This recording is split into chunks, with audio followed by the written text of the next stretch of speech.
কি ঘটেছিল যখন আমাদের প্রিয় নবী হঠাৎ অজ্ঞান হয়ে পড়ে গেলেন? কেন ঠিক তখনই আকাশ থেকে ফেরেশতারা নেমে এলেন? আর কেন নবী পাকের বক্ষ মোবারক খুলে তার হৃদয় বের করা হয়েছিল? চলুন জেনে নিই। ছোটবেলা থেকেই নবীজি সাল্লাল্লাহু আলাইহি ওয়াসাল্লামের মর্যাদা ও পরিচিতি বাড়তে থাকে। একদিন মরুভূমির বাতাস যেন একটু অস্বাভাবিক লাগছিল। আমাদের প্রিয় নবী মোহাম্মদ সাল্লাল্লাহু আলাইহি ওয়াসাল্লাম তখন অন্য শিশুদের সঙ্গে খেলছিলেন।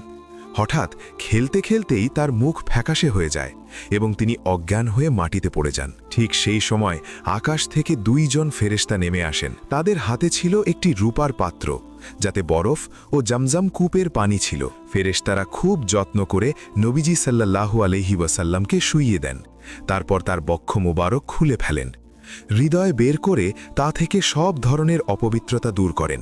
এরপর সেই হৃদয়কে জমজমের পানি দিয়ে ধুয়ে আবার আগের জায়গায় স্থাপন করে দেন।